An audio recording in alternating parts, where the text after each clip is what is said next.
বাংলাদেশে বেসরকারি বিশ্ববিদ্যালয়গুলোতে এখন বহু সংখ্যক শিক্ষার্থী পড়ালেখা করছেন। এজন্য শিক্ষার্থীদের গড়ে খরচ হয় ৫ থেকে ৬ লাখ টাকা। এসব বিশ্ববিদ্যালয়ে কারা শিক্ষা নিচ্ছেন আর নতুন অর্থ বছরে বেসরকারি বিশ্ববিদ্যালয়ে ভ্যাট আরোপ নিয়ে উদ্বেগের কারণ জানার চেষ্টা করেছেন আবুল কালাম আজাদ।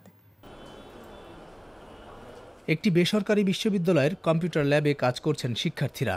গবেষণার কাজ, অ্যাসাইনমেন্ট রিপোর্ট লেখা কিংবা অনেকে পরীক্ষার প্রস্তুতিও নিচ্ছেন এখানে বসেই। এদেরই একজন আকিব আহমেদ। পঞ্চম সেমিস্টার ফাইনাল পরীক্ষা চলছে তার।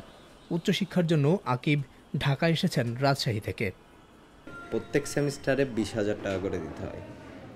দেন আবার কিছুদিন পর আবার আমি যদি 3টা সাবজেক্ট নেই তাইলে আরও 30,000 টাকা দিতে হয়।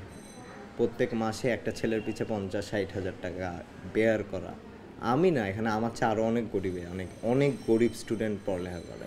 তো এখানে পড়তে একটু হিমশিম খেতে হচ্ছে, একটু না ভালোই হিমশিম খেতে হচ্ছে। ক্যাম্পাসের খুব কাছেই একটি মেসে থাকেন আকিব। আকিবের রুমমেট মাসুম এসেছেন নোয়াখালী থেকে। সেমিস্টার ফি হচ্ছে 54,000 এখন, মানে মোট হচ্ছে 12টা সেমিস্টার করতে গেলে আপনাকে ইটস লাইক 7.5 লাখ টাকা দিতে হচ্ছে। 7.5 লাখ ওই টাফ, মিডল ক্লাসের জন্য টাফ অনেক। আমি এসেছি ঢাকার ধানমন্ডি এলাকায়। এখানে এই 7 মসজিদ রোডে রাস্তার দুই পাশে 8 থেকে 10টি বেসরকারি বিশ্ববিদ্যালয়ের ক্যাম্পাস। বিশ্ববিদ্যালয় মঞ্জুরি কমিশনের হিসেবেই এ ধরনের প্রাইভেট বিশ্ববিদ্যালয়গুলোতে দেশের 63% শিক্ষার্থী উচ্চশিক্ষা নিচ্ছে। একটা প্রচলিত ধারণা আছে যে সাধারণত পয়সাওয়ালা অর্থাৎ সচ্ছল পরিবারের সন্তানেরাই বেসরকারি বিশ্ববিদ্যালয়ে পড়াশোনা করে, কিন্তু এখানকার শিক্ষার্থীদের সঙ্গে আলাপ আলোচনা করে যেটি জানা গেল সেটি এই ধারণার সম্পূর্ণ বিপরীত। আমাদের সাথে অনেক ক্লাসমেট আছে যারা গ্রাম থেকে আসছে, ওদের ফ্যামিলি অনেক আছে যারা জমির ধান বেচে যারা টিউশন ফি দেয়। সামর্থ্য বিষয়টা ম্যাটার করে, কেউ আসলে ইচ্ছা করে আসে আবার কেউ অনিচ্ছায় আসে। আমরা এক প্রকার বাধ্য হচ্ছি প্রাইভেট ইউনিভার্সিটি পড়তে, যেখানে টিউশন ফিসের কোনো সুনির্দিষ্ট কাঠামো নেই, হু হু করে বাড়ছে। প্রাইভেট বিশ্ববিদ্যালয়গুলোকে অলাভজনক বলা হলেও শিক্ষার ব্যয় এত বেশি কেন? কস্ট মানে বেশি বলছেন কিসের তুলনায় আমি ঠিক বুঝছি না। প্রাইভেট ইউনিভার্সিটির টাকাটা দিচ্ছে ওই ছাত্রছাত্রীর মা বাবা বা গার্জেন, আর ঢাকা ইউনিভার্সিটি বা পাবলিক ইউনিভার্সিটি কেসে দিচ্ছে ট্যাক্স পেয়ার্স।